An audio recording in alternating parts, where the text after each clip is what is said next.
بسم الله والصلاة والسلام على رسول الله سيدنا محمد عليه الصلاة والسلام. ازيكم عاملين ايه؟ يا رب تكونوا دايما بخير.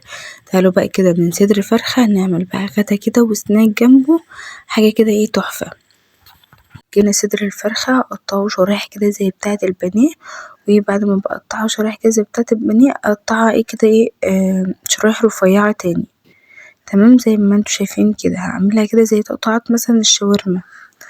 هقطع كده صدر الفرخة معايا، وبعد كده طبعا نكون غسلين صدر الفرخة الأول، وبعد كده هحطه بقى في طاسة على نار عالية. هسخن الطاسة الأول وبعد كده أحط فيها 4 معالق من الزيت، وبعد كده هنزل بقى بالفراخ على الزيت اللي احنا حطيناه ده.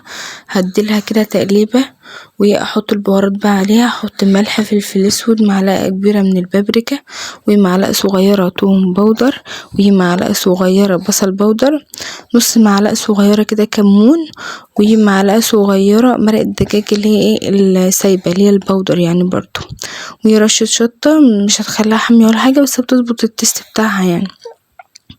احط بقى البهارات دي كلها، عندك حاجة زيادة بتحبيها ضيفيها، ما عندكيش حاجة شيليها. المهم ايه ظبطي التوابل، بس التوابل دي بتخليها بقى ايه كده ايه تحفة يعني في حتة تانية. هنحط كده البهارات كلها وهقلب الفراخ مع البهارات كويس، وبعد ما اقلب بقى كده واخلص هنبدأ بقى نجيب بصلة كده كبيرة هقطعها جوليان او اللي هي شرايح يعني، وهحطها على الفراخ.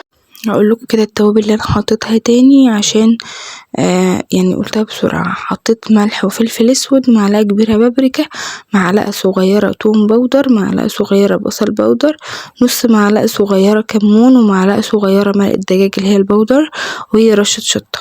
قلبت كده الفراخ فيهم كويس، وبعد كده هحط بصلة كده كبيرة متقطعة شرايح حطيتها عليها.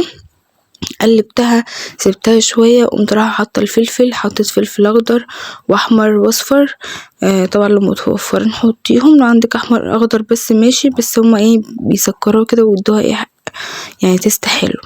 تمام هقلب بقى وغطيتها وسبتها شوية لغاية اما الفلفل ده دبل خالص.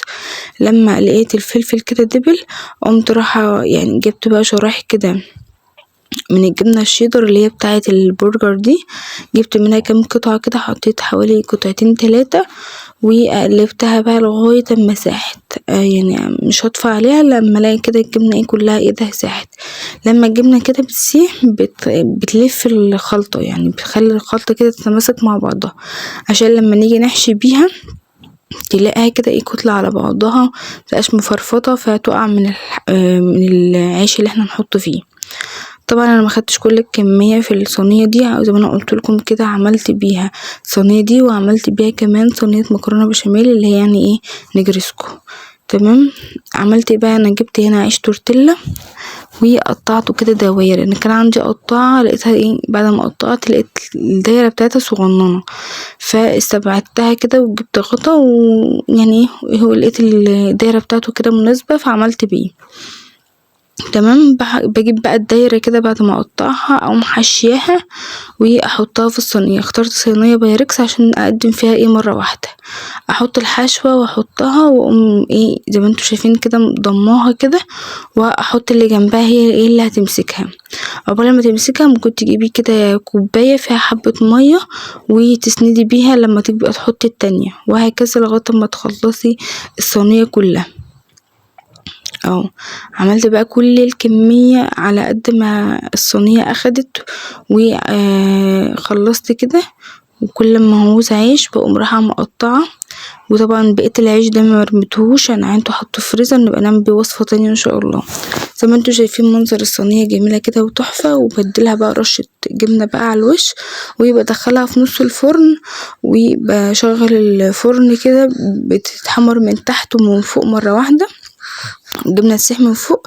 بس ما صورتش الحتة دي عدت يعني فانتوا تخيلوها بس. وعملت زي ما انا قلت لكم كده باقي الفراخ عملتها ايه في صينية مكرونة بس كده. وصفة النهاردة تكون خلصت، ما تنسوناش من الدعاء، وفي اخر الكلام اقول سبحان الله وبحمده اشهد ان لا اله الا انت استغفرك واتوب اليك. في حفظ الله، والسلام عليكم ورحمة الله وبركاته.